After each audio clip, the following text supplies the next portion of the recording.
시편 119편 1절부터 24절까지 낭독하겠습니다. 119편 1절부터입니다. 행위 완전하여 여호와의 법에 행하는 자가 복이 있으며 여호와의 증거를 지키고 전심으로 여호와를 구하는 자가 복이 있도다. 실로 저희는 불의를 행치 아니하고 주의 도를 행하는도다. 주께서 주의 법도로 명하사 우리로 근실히 지키게 하셨나이다. 내 길을 굳이 정하사 주의 율례를 지키게 하소서. 내가 주의 모든 계명에 주의할 때에는 부끄럽지 아니하리이다. 내가 주의 의로운 판단을 배울 때에는 정직한 마음으로 주께 감사하리이다. 내가 주의 율례를 지키오리니 나를 아주 버리지 마옵소서. 청년이 무엇으로 그 행실을 깨끗게 하리이까? 주의 말씀을 따라 삼갈 것이니이다. 내가 전심으로 주를 찾았사오니 주의 계명에서 떠나지 말게 하소서. 내가 주께 범죄치 아니하려 하여 주의 말씀을 내 마음에 두었나이다. 찬송을 받으실 여호와여, 주의 율례를 내게 가르치소서. 주의 입의 모든 규례를 나의 입술로 선포하였으며 내가 모든 재물을 즐거워함 같이 주의 증거의 도를 즐거워하였나이다. 내가 주의 법도를 묵상하며 주의 도에 주의하며 주의 율례를 즐거워하며 주의 말씀을 잊지 아니하리이다. 주의 종을 후대하여 살게 하소서. 그리하시면 주의 말씀을 지키리이다. 내 눈을 열어서 주의 법에 기이한 것을 보게 하소서. 나는 땅에서 객이 되었사오니 주의 계명을 내게 숨기지 마소서. 주의 규례를 항상 사모함으로 내 마음이 상하나이다. 교만하여 저주를 받으며 주의 계명에서 떠나는 자를 주께서 꾸짖으셨나이다. 내가 주의 증거를 지켰사오니 회방과 멸시를 내게서 떠나게 하소서. 방백들도 앉아 나를 회방하였사오나 주의 종은 주의 율례를 묵상하였나이다. 주의 증거는 나의 즐거움이요 나의 모사니이다. 그리스도께서 내가 내 교회를 세우리라 하셨듯이 교회를 세우는 방도도 친히 정하셨습니다. 이 방도가 교회의 표지와 겹치는 것은 당연합니다. 교회 표지라고 하는 것은 이 세상에서 교회를 식별하는 표 혹은 이 교회가 그리스도의 몸으로서 존재하는 그 드러난 증거입니다. 잘 아시는 대로 그 표지는 말씀 성령의 권징인데 이 권징은 결국 말씀을 전하고 받는 여부와 붙어 있고 세례를 주고 성찬에 참여하는 것과 직접 연결됩니다. 그리스도의 말씀을 듣고 그리스도를 믿는 자에게 세례 주어서 교회에 속하게 하고 교회에 들어온 그가 말씀을 계속 듣고 성찬에 참여하여 그리스도의 지체로 살게 하는 것입니다. 교회는 그리스도를 믿지 아니하는 자에게 세례를 주지 아니하듯이 그리스도를 거슬러 행하는 자에게 성찬을 허락지 아니합니다. 그리스도를 믿는 것이나 그리스도로 사는 길이 무엇보다 그리스도의 말씀을 전하고 받는 거기에 있습니다. 그리스도의 말씀을 전하고 받는 교회가 그 말씀으로 하나님의 이름을 불러 하나님을 가까이 합니다. 그리스도와 교회를 하나님을 모신 거기에 그리스도의 몸과 지체로 사는 거기에 교회의 본질이 있습니다. 그리스도께서 내가 내 교회를 세우리라 하신 그 약속을 여전히 지키고 계시므로 이날에 우리가 삼위의 이름으로 삼위의 이름을 부르며 말씀을 전하고 받습니다. 자, 이것이 언약의 교제 곧 거룩한 사귐입니다. 이제 우리의 신앙을 고백하며 하나님께 더욱 나아가겠습니다. 89문 말씀이 어떻게 구원을 위하여 효력 있게 됩니까? 하나님의 성신께서 말씀의 낭독, 특별히 강서를 효력 있는 방도로 쓰셔서 죄인을 설복하고 회개시키며 거룩함과 위로로 그들을 세워서 믿음으로 구원에 이르게 합니다. 90문 하나님의 말씀을 어떻게 읽고 들어야 그것이 구원을 위하여 효력 있게 됩니까? 하나님의 말씀이 구원을 위하여 효력 있게 되려면 우리는 부지런함과 준비와 기도로서 말씀에 집중하며 그 말씀을 믿음과 사랑으로 받아들이고 우리의 마음에 간직하고 우리의 생활에서 실천해야 합니다. 두 문답에 많은 교훈이 담겨 있습니다만은 세 주제로 간단히 생각해 보죠. 첫째로 성신께서 말씀의 낭독, 특별히 이 강서를 효력 있게 방도로 쓰십니다. 둘째로 하나님께서 강단에서 복음을 전파하게 하셔서 회개와 믿음으로 구원에 이르게 하십니다. 말씀이 이 구원을 위하여 효력 있게 되는 길이 제시되어 있는데 90문에 네 가지입니다. 듣고 받아들이고 간직하고 실천하는 것이라 했습니다. 첫 번째 주제로 갑니다. 얼른 생각하면은 이 은혜의 세 방도 중에 말씀이 제일 중요한 것 같은데 말씀에 관한 문답이 성례나 기도보다 적어서 오직 성경을 고백하는 분들은 다소 의아해할 수도 있겠습니다.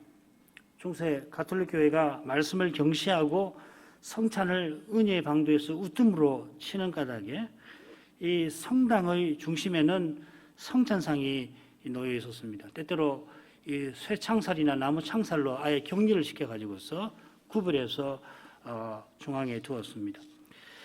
개혁자들은 오직 성경을 고백하며 이 성찬상 대신 이 강대상을 예배당의 중심에 두고 또 그 위에 성경책을 두었습니다. 성경책을 두는 전통이 거슬러 가면 거기에 있습니다. 이런 점을 생각하면 은혜의 방도로서 말씀에 관한 문답이 적어도 성찬만큼 되어야 할 것 같은데 오히려 제일 적고 불과 2개밖에 되지 않습니다. 이런 통계는 역설적으로 요리문답이 내내 말씀을 강조해 왔던 것과 붙어 있습니다. 인생의 목적을 이루도록 하나님께서 하나님의 말씀을 준칙으로 주셨고 이 문답이죠. 이 말씀 곧 성경이 주되게 가르치는 것이 이어지는 모든 문답에 담겨 있습니다. 그 3문답이 그 내용이죠. 요컨대 성례가 무엇이고 정당하게 성례를 집행하는 길이 무엇인지를 알며 기도가 무엇이며 어떻게 해야 바르게 기도하는 것인지를 깨닫는 길이 바로 성경에 있고 성경을 풀어 가르치는 강설에 있습니다. 바로 이렇게 선제로서 그리스도께서 우리의 구원을 위하여 말씀과 성신으로 일하고 계십니다. 하나님께서 그분의 말씀으로 어떻게 바르게 예배해야 할지를 친히 정하셨습니다. 소율이 문답은 말씀의 낭독과 특별히 강설이라 해설합니다. 하이델베르 요리문답은 거룩한 복음의 강설을 은혜의 방도라 표시합니다. 이런 점에서 말씀의 낭독은 웨스트민스터 예배 모범에서 규정하는 예배 중 성경의 낭독을 가리킬 겁니다. 예배 중에 낭독하는 성경 본문은 이어지는 강설을 위한 본문만 아니라 그 자체로 말씀의 선포입니다. 가령 우리 교회의 성탄 전야 예배 때 보통은 말씀 낭독만 있고 강설은 없습니다. 강설이 없지만은 낭독하여 말씀을 그때 전하고 받는 것입니다. 그처럼 강설이 하나님의 말씀인 것은 낭독한 성경 말씀을 풀어 가르치는 거기에 있습니다. 좀 더 정확하게 말씀드리면은 선지자이신 그리스도께서 자기 종을 세워서 성신으로 친히 계시하신 그 말씀을 종들을 통해서 전하고 가르치게 하시는 사실에 있습니다. 에베소서 4장 11, 12절을 읽겠습니다. 그가 혹은 사도로 혹은 선자로 혹은 복음 전하는 자로 혹은 목사와 교사로 주셨으니 이는 성도를 온전케 하며 봉사일을 하게 하며 그리스도의 몸을 세우려 하십니다. 우선 11절 처음에 나오는 그분이 어떤 분인가? 그리스도시죠. 그런데 어떤 분이신지가 바로 앞에 나옵니다. 세상에 내려오셨다가 다시 하늘에 오르신 그리스도이신데 그 10절을 보시면 만물을 충만케 하시는 분이라 만물을 충만케 하려고 하늘에 오르셨다 하였습니다. 예수께서 사람 되시고 십자가 지시고 부활하신 목적이 만물을 충만케 하시는 데 있습니다.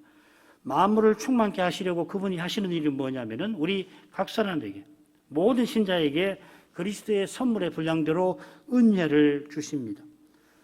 이 은혜를 주시기 위해서, 더 주시기 위해서 특별히 말씀 전하는 직분을 세우십니다. 주님께서 직접 교회에 말씀하실 수 있습니다마는 사도를 비롯해서 말씀 직분자들을 통하여 말씀하십니다. 에베소서 2장 17절이 바로 그 말씀이죠. 오셔서 먼 데 있는 너희에게 평안을 전하고 가까운 데 있는 자들에게 평안을 전하셨으니, 사도가 에베소에서 말씀을 전했지만은 그건 결국 예수께서, 부활하신 주님이 오셔서 전하신 것이다 하는 것입니다. 그리스도께서 왜 이런 방식을 택하시는 것입니까? 그 이유가 말씀 직분자를 세우셔서 우리 모두가 주님처럼 봉사일을 하게 하신 데에서 잘 드러납니다. 말씀 직분자만 아니라 우리 모두가 주님의 지체로서 함께 그리스도의 몸을 이루게 하신 것입니다. 이것이 이어 에베소서 4장 15, 16절에서 머리와 몸과 그리고 마디와 다른 지체들의 이미지를 통해서 가르치는 그 교훈인 것입니다. 그리스도께서 우리의 머리이신데, 좀 더 정확하게는 우리는 그리스도 안에, 그리스도께서 자기 안에서 지으신 새로운 사람으로서 우리입니다. 우리가 그리스도 안에서 그리스도의 몸과 지체입니다. 그래서 그리스도께서 우리 없이 계시지 않습니다. 주님께서 놀랍게도 우리와 함께 하나의 새로운 사람에 친히 속해 주시는데, 우리가 이미 부활하신 그 그리스도께, 머리에게 이신 주님에게 자라가게 하시는 것입니다. 우리가 주님과 같아지는 목표에 이르게 하시는 것입니다. 우리가 주님과 같아진 다음에는 이제 주님 없이 각각 사는 것이 아니라 완전하게 그리스도의 몸과 지체로 함께 살 것입니다. 그처럼 재림 후에 그리스도는 신의, 사람의 본성을 다 버려버리시고 다시 신으로만 사시는 것 아닙니다. 그때는 말씀의 직분자도, 심지어 사도도 필요치 않습니다. 그처럼 여기서 사도를 비롯해서 말씀 직분자와 장로와 집사만 아니라 여러 소명을 우리에게 주시는 것은 오직 우리가 그리스도로, 그리스도의 몸과 지체로서 살게 하심입니다. 그리스도의 몸을 함께 세우게 하심입니다. 이런 고귀한 뜻을 부활하신 그리스도께서 성신을 부어주셔서 사도들에게 알리셨습니다. 요한복음 16장 13절입니다. 그러나 진리의 성신이 오시면 그가 너희를 모든 진리 가운데로 인도하시리니 그가 자의로 말하지 않고 오직 듣는 것을 말하시며 장래일을 너희에게 알리시리라. 십자가 지시기 전날 마가의 다락방에서 부활 이후에 있을 일을 주님이 알리고 계십니다. 오순절에 성신이 오시는데 사도들을 모든 진리 가운데로 인도하실 것입니다. 여기 너희는 사도들로 우선은 생각하셔야 합니다. 이런 점에서 진리의 성신이라 부르십니다. 이 진리는 16장 15절에 아버지께 있는 것은 다 내 것이라 하신 말씀에 잘 드러납니다. 이 철학적 진리가 아니라 이 말이죠. 아버지께서 아들에게 계시하신 모든 것이고 아들께서 세상에 오셔서 전하신 모든 것입니다. 아들께서 세상에 아버지를 지금까지 전하고 계셨는데 이제 결정적인 내용이 남아 있습니다. 말씀하시던 그 밤이 지나고 그리스도는 십자가를 지실 것입니다. 그처럼 사흘날에 부활하실 것입니다. 특히 이 부활과 이어 승천하시고 성신 강림하시는 그것이 주님께서 말씀하신 장래일에 속합니다.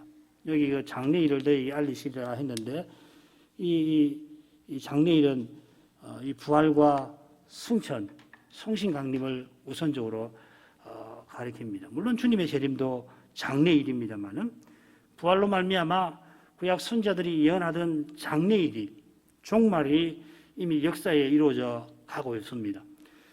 성신께서 사도를 모든 진리 가운데로 인도하셔서 사도들이 성신의 영감 아래 무엇보다 그리스도의 십자가와 부활을 전했습니다. 그리스도께서 하나님의 비밀이신데 십자가와 부활이 특히 신비입니다. 이것이 사도적 전성이라고 하는 것이죠.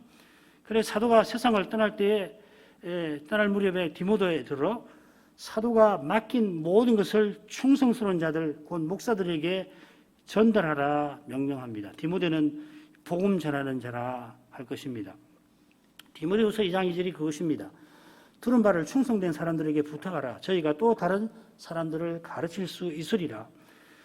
사도가 디모데에게 전달한 이 사도적 전성을 성신께서 사도를 인도하여 주신 모든 진리, 그 사도적 전성을 디모데는 각 교회의 충성된 사람들에게 전하고 또 이들은 또 다른 사람들에게 가르쳐서 교회에 전달하게 하신 것입니다. 이 사도적 전성이 참된 교회에서 계속 전달되어 왔고 이것이 교회 역사에서 가장 중요한 일입니다. 교회사는 이런 관점에서 보아야 합니다. 교회 수가 많고 교회가 이런 일을 했고 저런 일을 했고 그보다 더 중요한 것이 바로 이것입니다. 이미 들이닥치고 곧 밀어닥칠 배도의 시대, 바로 이 관점에서 이 교회를 보아야 하는 겁니다. 많은 사람들이 방황해서 떠날 것입니다. 미혹 당해서 주를 떠나는 일도 우리 눈앞에 벌어질 것입니다. 피눈물이 날 것입니다. 그럴 때 절망하지 말고 바로 이 사실, 사도가 전한 전성이 교회에 전파되고 있고 교인들이 이 말씀을 믿고 그리스도의 몸으로 존재하는가, 그것입니다. 이 일이 이루어진 까닭에 교회가 주님의 몸으로서 21세기에도 존립합니다. 사도가 전한 대로 그리스도를 전하고 받는 교회가 사도적 교회이고 사도적 교회여야 교회다운 속성, 거룩함, 하나됨, 보편성을 드러내는 겁니다. 이런 교회의 강단에 서는 목사는 사도가 전한 대로 그리스도를 전해야 합니다. 오직 그리스도를 전하는 것입니다. 오직 그리스도를 전하지 않고 다른 무엇을 전하면은 장로가 그것을 감독하여 막아야 합니다. 회중은 늘 깨어서 그런 일이 강단에서 생기지 않도록 기도해야 하고 순수한 복음을 늘 사모해야 합니다. 이 모든 일이 성신께 달려있습니다. 하나님의 성신께서 혈육 있는 방도로 서신다는 표현이 바로 이것입니다. 성신께서 교회대로 주님의 이름을 부를 수 있도록 주님을 믿게 하시는데 주님을 믿게 하려고 주님을 듣게 하신다 하였습니다. 듣지도 못한 일을 어찌 믿으리요? 믿음은 들음에서 나며 들음은 그리스도의 말씀으로 말미암았느니라 하는 이 말씀이 바로 이 신비한 사실을 가리키는 겁니다. 주님을 듣는 것이에요. 목사의 음성을 듣는 것 아니고 목사의 의견을 듣는 것도 아니고 신학을 듣는 것이 아니고 전파되는 복음 안에서 주님을 듣는 겁니다. 들었으니 믿는 것이에요. 내가 들었으니까 믿는 거라고요. 누가 뭐라고 하더라도 성신께서 깨닫게 하셔서 주님의 그 말씀을 들으니까 주님을 의지하는 것입니다. 방금 에베소 교회가 사도에게서 그리스도의 복음을 받았는데 그리스도께서 먼데 이 에베소에 오셔서 전하셨다 하였습니다. 그처럼 사도가 전한 대로 그리스도를 전하는 거기에 그리스도께서 성신으로 오셔서 친히 말씀하시는 것입니다. 그 말씀을 성신의 가마 아래서 직접 들으니까 깨닫게 하시니까 같은 말이죠. 우리가 그리스도를 믿는 것입니다. 믿는 것이 성신의 일이듯이 듣는 것도 그러합니다. 우리가 듣는 것은 주께서 성신으로 복음 전하는 자를 보내시고 세우신 것입니다.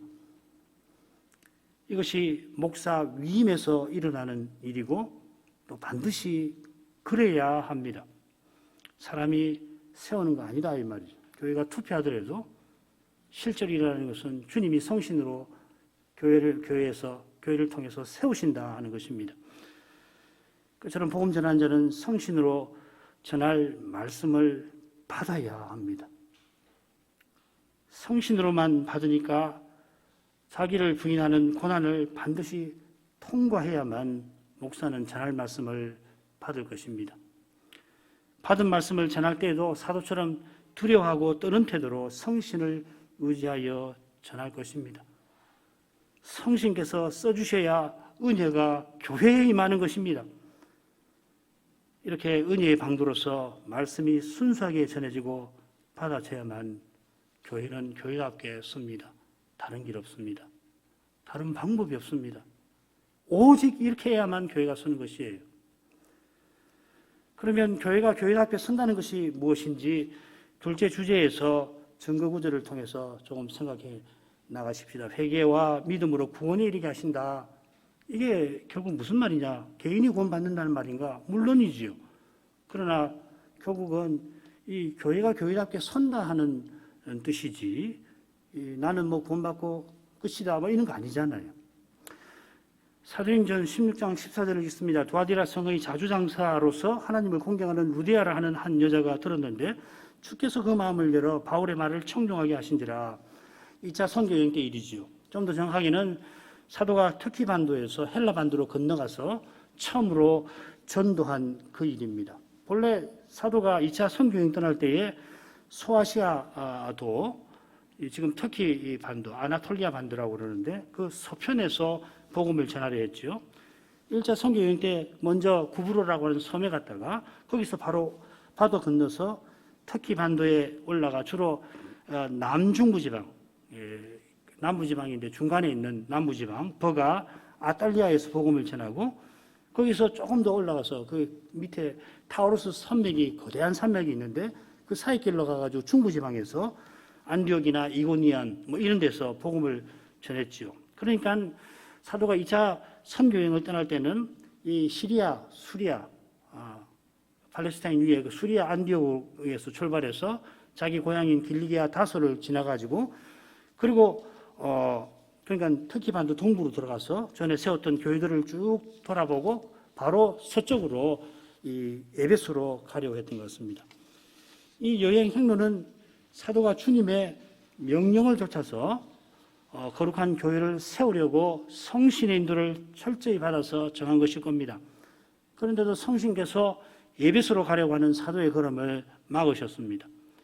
아시아도에서, 아시아도는 에베소에 있는 터키 반도 서쪽입니다. 거기서 복음 전하는 것이 주님의 뜻이라는 것은 제3차 선교여행에서 무려 3년 반이나 사도가 거기서 지냈던 데에서 분명히 드러납니다. 그런데 지금은 때가 아닌 겁니다. 사도가 면밀히 살폈지만은 주님의 뜻은 심지어 성신의 인도를 받은 그의 치밀한 생각을 넘었습니다. 주님의 뜻이 무엇일까? 왜 2차 선교여행 때 막으셨을까? 사도행전 기록이나 후대 교회사에서 더 잘 알게 되겠습니다만은 사도가 아시아도로 들어가도록 허락지 아니하시니까 그 다음에는 1차 선교여행 때 가지 아니한 곳을 갑니다. 부르기아하고 이 갈라디아로 가서 복음을 전합니다. 이 사역이 갈라디아서를 해석하는데 매우 중요한 것인 줄 알고 계실 겁니다. 이어 사도가 터키 반도에서 남은 곳, 북쪽으로 가려고 하는데 다시금 성신이 허락하지 않으시니까 결국 바다를 건너서 마게도냐로 가서 성신께서 거기서 거룩한 교회를 세우라고 하신 것이죠.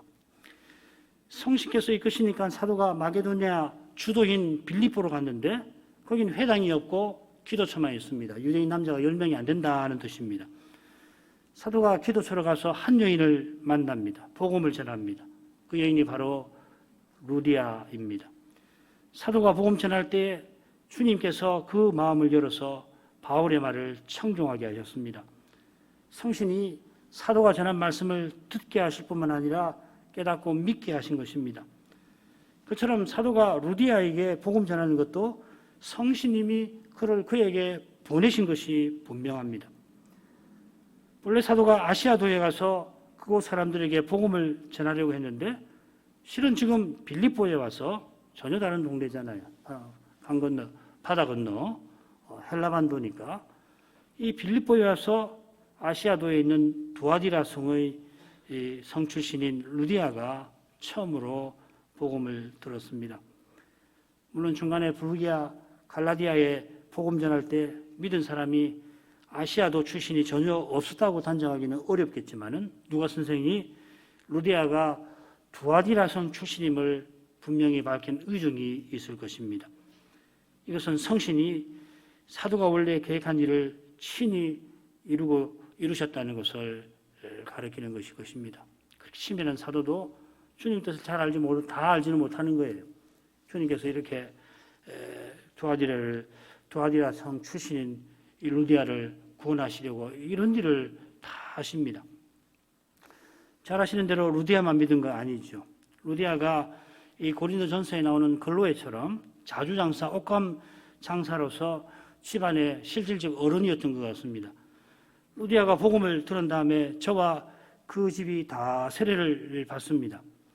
그 집이 다 세례 받았다는 것은 물론 어린아이들도 세례를 받았다 하는 뜻일 것이에요. 이게 이제 유아세례의 근거로서 중요한 본문인데, 중요한 것은 루디아가 큰 사업체를 운영하는 터라 그 집에 일하는 사람들도 함께 받았을 것이라 하는 것입니다. 이 말은 그 집에 교회가 섰다 하는 뜻입니다.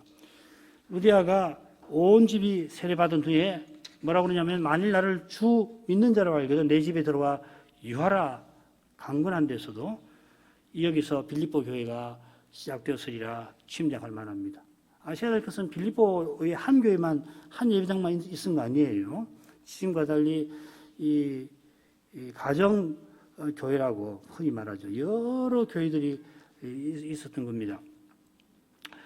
그 중에 이제 먼저 루디아의 집에서 교회가 섰을 거로 짐작합니다. 바울 사도가 데살로니가나 고린도에서 자비량할 때 아마 이 루디아가 사도의 선교비를 넉넉하게 보냈을 텐데, 개인적으로 보낸 게 아니라 교회로서 보냈을 것입니다. 그게 빌립보서 4장 15, 16절, 고린도후서 11장 9절 같은 데서 알 수가 있습니다.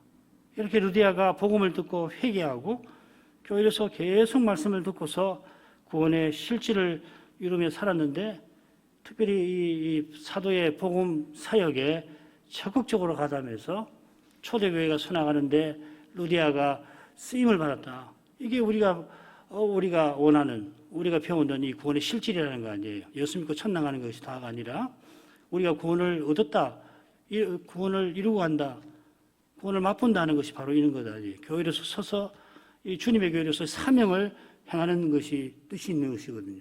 그러라고 우리가 이 땅에 살게 하시는 거, 교회로 서게 하시는 거 아니에요. 자, 이런 위대한 일을 성신께서 행하셨다 하는 사실이 사도행전이나 서신에서 잘 드러납니다. 자, 그러면은 루디아의 경우처럼 말씀이 구원을 위하여 효력 있게 되는 길이 무엇인가 조금 더 구체적으로 생각하겠는데, 넷으로 풀어서 설명하죠. 첫째로 말씀을 듣는 태도가 무엇인가를 설명하는데, 부지런함과 준비와 기도로서 말씀에 집중한다. 이 듣는다는 말이에요. 사실은 집중한다라고 표현했습니다. 성경 구절 한 군데를 인용하죠. 시편 119편 18절입니다. 내 눈을 열어서 주의 법에 귀한 것을 보게 하소서. 시편 119편의 시인이 얼마나 율법을 잘하는 분인가 오늘 낭독한 말씀에서도 느끼셨을 겁니다. 그분이 율법을 잘하는 비결이 이 말씀에 잘 나옵니다. 시인은 주의 법에 기이한 것을 보기를 원합니다. 좀 더 정확하게 번역하면은 주의 법에서 기이한 일들을 보기를 원한다 하였습니다. 이 기이한 일들이라고 하는 것은 출애굽과 같은 하나님의 위대한 구원 사역을 가리킵니다. 오늘 우리 찬송 부른 시편 131편의 시인이 겸손히 내가 크고 기이한 일을 꿈꾸지 아니한다 한 것처럼 같은 말입니다. 이 기이한 일. 기이한 일은 직접 눈앞에 벌어져도 사람이 깨닫지 못하는 하나님의 위대한 일을 가리킵니다. 바로가 자신의 장자마저 죽는 일을 겪고도 군대를 몰고서 이스라엘을 치리하였습니다. 다른 9 재앙을 겪은 것도 모자라 마지막 10 재앙을 겪고서도 10번째 재앙을 겪고서도 여호와께서 어떤 분이신지를 깨닫지 못한 것입니다. 바로가 본래 거룩한 시인보다 더 악해서 그런 것 아닙니다. 시인이 바로 이 사실을 누구보다 철저히 깨달은 까닭에 이처럼 거룩한 시를 쓴 것입니다. 이 시는 그저 사람의 경험이나 혹은 상상을 따라 지은 사람의 창작물이 아니라 성신의 영감을 조차 쓴 하나님의 말씀입니다. 시인이 내 눈을 열어주실 것을 구한 것은 사람이 거룩한 일에 얼마나 어두운지를 잘 안 것입니다. 계시를 받아 전하는 시인처럼 계시를 풀어 전하는 말씀을 듣는 우리도 내 눈을 열어주실 것을 구해야 합니다. 그래야 주의 귀한 일을 보는 겁니다. 믿음의 눈이 생기는 것입니다. 그리스도의 십자가와 부활을 깨닫습니다. 주의 구원이 절실한 만큼 말씀 듣는 일에 부지런히 준비할 것입니다. 돈 벌기 위해서 얼마나 부지런한가를 생각해 본다면 하나님의 말씀을 금, 곧 정금보다 더 사모하는 태도가 실로 마땅할 것입니다.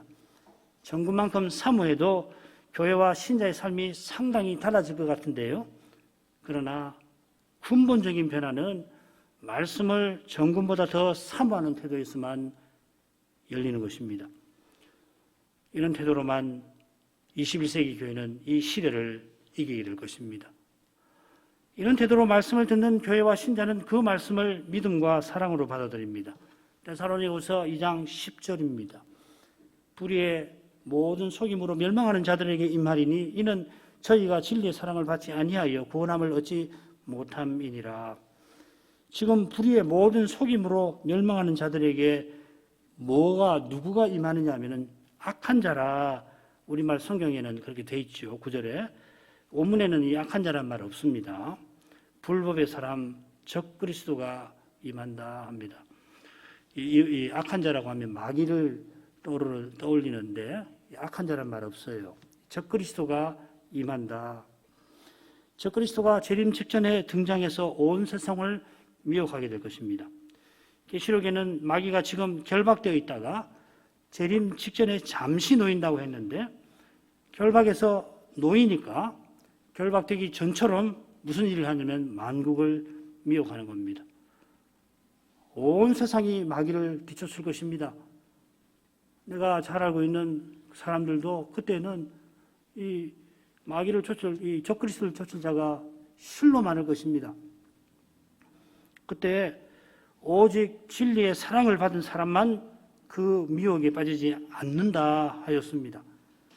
멸망하는 자들이 진리를 거부한다 아니하고 진리의 사랑을 거부하여 구원받지 못한다고 하고 사도가 표현합니다. 이 표현을 쓰는 것은 복음의 진리를 들을 때 그저 지식적으로 받는 게 아니라 사랑으로 받아야 함을 지적하는 것입니다. 하나님 말씀을 사모해야 되는 것이에요. 달리 표현하면은 복음을 듣는 것은 그리스도를 듣는 것이니 우리가 마땅히 그리스도를 영접하고 의지하듯이 해야 하듯이 그렇게 신뢰하고 사랑하는 마음으로 10분 이하에 비해서는 착하고 좋은 마음으로 복음 강서를 들어야 저 두려운 시대의 도전을 이길 것입니다. 이게 본질입니다. 핵심입니다. 지금 우리에게 주어진 이 중대한 일이 바로 이것입니다. 이 먼 시대 이야기 아니에요. 우리의 일이라고 이게. 이런 점에서 말씀을 전하고 받는 일의 신뢰가 얼마나 중요한지를 생각하고 또 생각합니다. 교회에 문제 생길 때마다 이 점이 제일 중요합니다. 말씀 전하는 자는 누구보다 이 신뢰를 위해서 무슨 일이든지 감내해야 합니다. 모든 것을 버리고서 이것을 지켜내야 할 것입니다. 셋째로 들은 말씀을 마음에 간직해야 약속하신 은혜를 얻습니다. 시편 119편 11절을 읽습니다. 내가 주께 범죄치 아니하리 하여 주의 말씀을 내 마음에 두었나이다. 119편의 시인은 범죄치 아니하려 하여 말씀을 마음에 둔다 하였습니다. 여기서도 그가 죄를 얼마나 두려워하는지 인생이 얼마나 약한지 잊지 아니합니다. 그 길이 말씀에 있다, 은혜에 있다 고백하는 거죠. 죄 짓지 않을 수 없는 인생이 죄 짓지 않을 이 놀라운 길이 말씀에만 있는 것입니다. 그가 이 말씀을 얼마나 귀하게 여겼겠습니까? 여기 둔다는 말이 그것이에요. 이것이 말씀을 대하는 그의 태도를 잘 보여줍니다. 보물로 간직한다는 뜻입니다. 사람이 썩을 몸을, 이 육신의 몸을, 육의 몸을 입고 있어서 누구나가 정금을 썩지 않을 것 같은 정금을 보물로 간직합니다. 이거는 본능입니다. 사람이 지금 썩을 몸을 입고 있으니까 그게 금을 추구하는 거예요. 금으로 치장하는 것이에요. 그래서 과거의 시신을 보세요. 왕들의 시신에 금을 입히는 이유가 바로 거기 있는 것이거든요. 모든 사람 예외 없이 신자도. 그러나 시인은 마음에 말씀을 간직합니다. 말씀이 썩지 아니할 것이라 이 말씀을 마음에 간직하는 시인도 시인처럼 말씀을 대하는 사람은 누구든지 썩지 않을 몸을 장차 입게 될 것입니다. 구한 대로 얻는 것이에요. 지금 여기서 구하는 것을 참으로 구하는 것을 장차 얻는 것입니다. 주의 뜻이 이루어지기를 간절히 구하는 사람은 주의 뜻이 다 이루어진 천국을 마침내 볼 것이고 말로는 주의 뜻을 구한다고 하면서도 실은 사람의 생각을 추구하는 사람은 장담할 수가 없을 것입니다. 결국 여기서 구하는 것은 얻는 것이에요. 천국과 지옥은 선택하는 겁니다. 예정론 오해하시면 안 됩니다. 예정되어서 예정된 대로 그냥 탁탁 집어 던지는 거 아니에요. 결국은 여기서 자기가 선택하는 겁니다. 지금 내가 천국을 선택하고 있나? 내가 지옥을 선택하고 있나? 내가 믿음을 선택하고 말씀을 선택하고 있나? 돈을 선택하고 있나? 조용할 때 자신을 들여다보시면 분명해질 것입니다. 혹시라도 하나님 나라와 말씀을 추구하는 것이 약하다고 한다면 다 제쳐놓고 기도하셔야 됩니다. 말씀을, 은혜를, 구원을, 하나님 나라를 추구할 수 있게 해달라고 기도하셔야 됩니다. 은혜를 구하셔야 됩니다. 말씀으로 돌이키셔야 합니다. 말씀이 마음에 없는데 어떻게 은혜가 되느냐고요. 그렇지 않습니까? 말씀을 생각하는 시간이 조금밖에 없는데 어떻게 은혜를 구할 수 있냔 말이에요. 그런 법 없는 거예요. 정말 말씀을 생명처럼 사랑하는가? 하나님 나라를 위해서 살고 있는가? 내가 주님만을 위해서 살고 있는가? 묻고 주님 앞에 정직히 묻고 그러면 아닐 거예요. 엎드려서 주님의 공로를 의지하고 성신의 감화를 구해야 합니다. 날마다요. 주님 앞에 정직하게 묻고 은혜를 구해야 옳을 것입니다. 이런 말씀은 금과 은은 불로 연단하면 다 없어지고 말지만은 그리스도 믿는 믿음은 재림 때에 칭찬, 영광, 존귀를 얻습니다. 이런 믿음은 갓난아이들 같이 선전하고 신령한 젖을 사모합니다.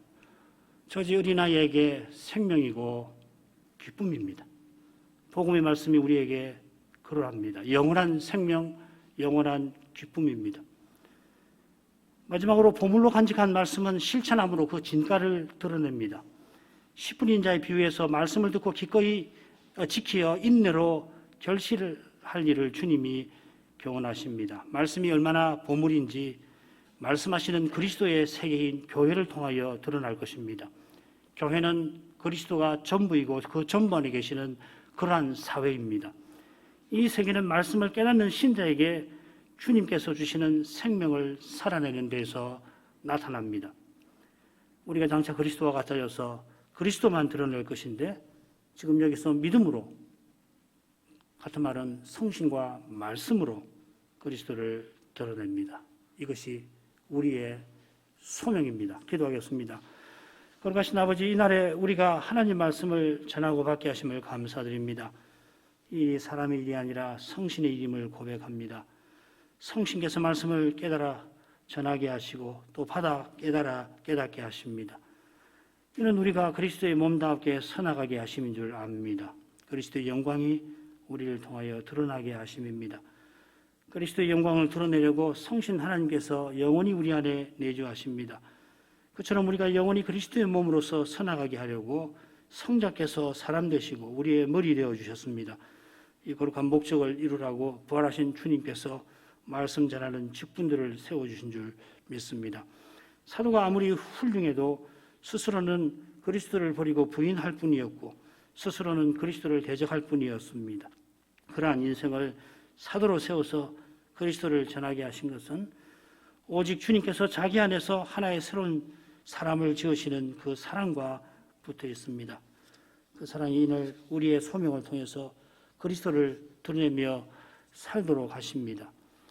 장차 그리스도를 온전히 그리고 영원히 드러내며 살게 하실 것입니다. 저 복된 날을 바라보며 이날 그리스도로 행하며 하나님께 감사하게 하옵소서. 주님의 교회가 이러한 감사로서 실로 두려운 시대의 도전을 이기고 나가게 하옵소서. 그리스도의 말씀을 순수하게 전하고 또 받게 하옵소서. 예수님 이름으로 기도합니다. 아멘.